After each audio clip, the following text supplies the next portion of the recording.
Hello সবাই, গরমে কেমন আছো? নিশ্চয়ই ভালোই আছো। তো আজকে ঝড় বৃষ্টি হয়েছে, মানে এটা আগের ভিডিও আমি পরে পোস্ট করছি। তো প্রথম যেদিন ঝড় বৃষ্টি হলো, এই গরমে যেই স্বস্তির ঝড় বৃষ্টিটা কার না ভালো লাগে, আর তার সাথে আম পাড়া।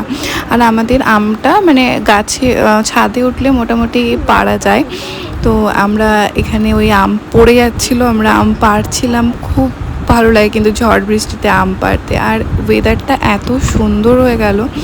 এখানে একটা আম দেখো পড়ে আটকে আছে, মানে সেটা কবে পড়েছে জানি না, কিন্তু পড়ে আটকে আছে। ওটা পিঁপড়েও খেতে যাচ্ছিলো আমগুলোকে। কিন্তু এমনি ওয়েদারটা তো খুব ভালো, আর আমাদের গাছের আমটা খেতে আলাদাই টেস্ট, খুব সুন্দর খেতে।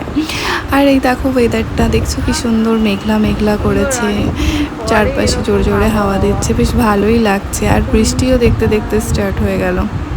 আর এখানে আমি দীপকে বলছিলাম এটা পারিস না, ওটা পার, ওটা পারিস না, ওটা কাঁচা হয়ে গেছে, এটা পার, এটা পার, এইসব করছিলাম। এইসব করতে করতে মোটামুটি ভালোই একটু একটু জোরে জোরে বৃষ্টি স্টার্ট হয়ে গেলো। তাই আমরা দৌড়ে দৌড়ে এবার নিচে চলে এলাম। এবার আমরা নিচে এসে সব আম কুড়িয়ে এতটা আম পেয়েছি।